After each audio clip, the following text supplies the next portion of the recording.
Hey, Andrew Kramer here with another explanation. No, I'm sorry, I'm kidding, it's T here. Yes, I'm going to give you a video explanation of how I made my video, Headcrab's Harlem Shake. Now, I went through quite a big process of creating the character in Zbrush first, then moving on to rigging and skinning him in Maya, giving him textures, setting up for rendering. But I've decided to break this down into a 4-part series, just so everyone can get like a taste of what it takes to make this kind of video. In part 2, I'll demonstrate how to make a ragdoll rig using Maya's bullet. In part 3, I'll use Maya Motion Builder's human IK system to rig the character. And finally, in part 4, I'll demonstrate how I tracked my video using Match Mover and then rendered all the scenes out of Maya. To begin with, let's start with Zbrush. Here I began using Z-spheres to create the original armature of the character. As you can see here, I am mirroring in both X and Z dimensions so that I can create the forward and back legs and body simultaneously. This helps speed things up as the character is a quadruped, so you want the legs to be relatively similar. But one of the main things about Zbrush is to really be free and just play around with the sculpt. As you can see here, I'm pulling out the legs. Now the headcrab character, it's quite spider-like in its shape. I really wanted to give that really scary sense of how the spider legs are shaped. So I put more joints in than you'd usually expect, and I played a bit with the whole concept of the head crabs and decided to make it a bit my own. Here I'm shaping up the body, having a look, needs a bit more tweaking. And here's the final armature rig that I created. It's gone through lots of changes since the last video. And once you've turned it into a 3D mesh, you can then begin sculpting on it.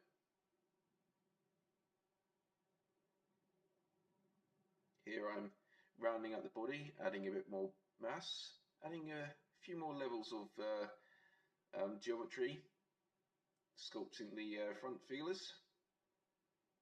And now I'm constructing the mouth. The mouth, I decided just the round hole wasn't quite scary enough, so I added a few teeth in, just to really make it quite horrific when it flies towards the camera. Here's the final model. As you can see, I've added a lot more teeth, a lot more detail. I quite like the folds that I was getting in the skin just from the Z-sphere armature, so I decided to keep them and modify on top of that. So it's quite a fleshy, fat creature. Using matte caps, you can take a look at the character in different ways. I quite like using the metal matte caps and others, so I can see where the folds are not working. Here I've added a skin shader, and now I'm just choosing the colour. Now the base colour of a head crab is kind of a greenish yellow. I added a bit more red to it because I wanted to really get the idea of the thick blood underneath the skin. So now I'm choosing the alpha brush that I want to use. This particular brush is really good for making veins. But as you can see, as I paint onto the character, that the resolution just isn't there. So I'm going to add a few more levels of resolution onto the character. That's much better. So now I can sculpt in the veins and begin just roughing in where the main areas of colour are on the body. The back sides of head crabs tend to be more brown, and the front side's more pale, and the legs are usually black.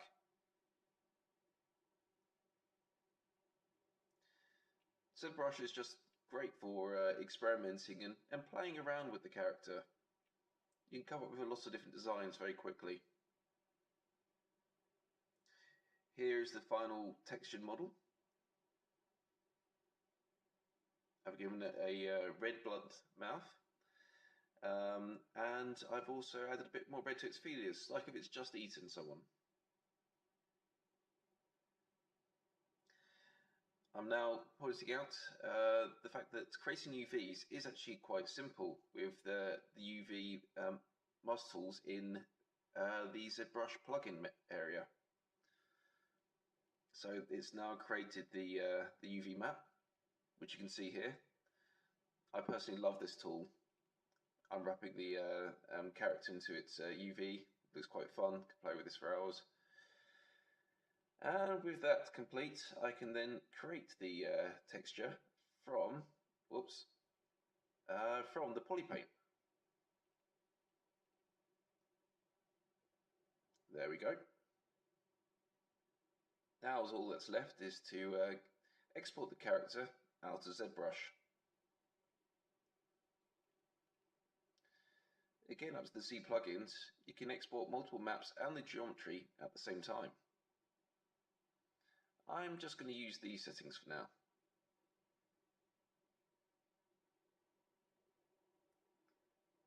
I'll go into an explanation of all of these settings in another video. But suffice to say, it's quite quick and easy, and already I'm opened up in Maya. I've got my character just moving up into the ground plane. And yeah, once I'm happy with everything, so a few adjustments, I'm going to add his textures. Here I'm using anastrophic material. I just like the way that the light reflects on these sort of materials, and it particularly with a character like the Headcrab, you want to make him look kind of slimy, kind of sickly. He's not a nice character.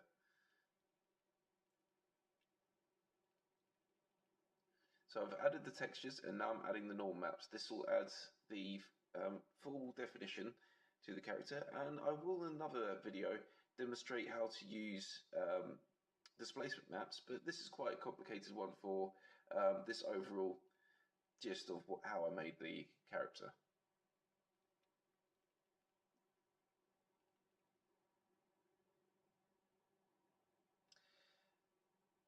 I've now added a panoramic image of the room, which I'm using to light the character so that its lighting fits in with the video clip I've made.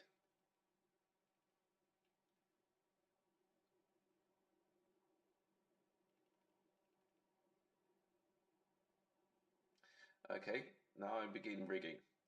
So, using the joint tools, I'm just very quickly roughing out where the legs are and moving the joints into place. With this method of rigging, I recommend that you reorient the joints after you've finished. Here I've mirrored the joints over onto the other side, so once you've done one leg on one side, you can mirror it directly over to the other.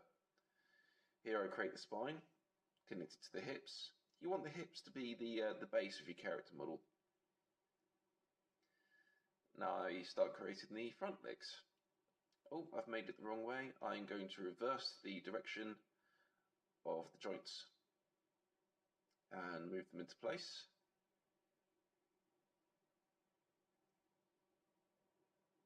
Yep, that looks nice. Okay, here's the finished rig. I've also rigged the feelers at the front and the mouth so it can open and close, plus a couple of joints for the its breathe up and down the basically lungs to expand and contract the body. They always seem to be in a quite agitated state, headcrabs. I've also added a few bits of animation to the limbs so that when I start skinning, I can then check how the deformations are working on the body.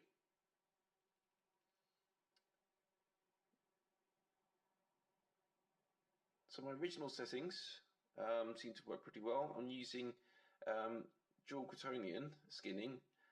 This creates better kind of fleshy skinning because it bulges out rather than contracting in when you bend limbs, because your bodies contain mass and that mass gets shifted around, such as with muscles. And so if you follow the linear approach, then instead if you twist everything in, it'll come to a very small point and wouldn't look realistic. Okay, I've mirrored over the skinning so it now works on both sides. Pretty happy with that. Okay, it's time to start adding some controls. I'm going to move on to the main rigging in my next video and the video after, but here I'm just creating a couple of controls for the lungs. This way I can push them up and down, left and right, and squish the body as I wish it to be.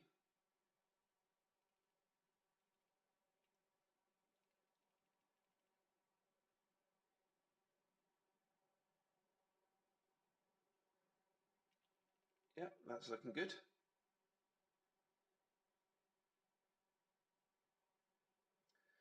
Okay, and I'm adding some controls in for the mouth.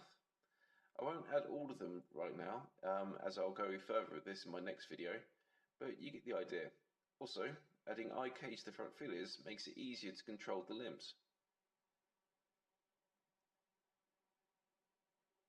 Thank you for watching the first part of my Headcrab's Harlem Shake video. Please leave comments if you have any questions, and I'll move on to the more advanced rigging in the next tutorial. This is T, signing off.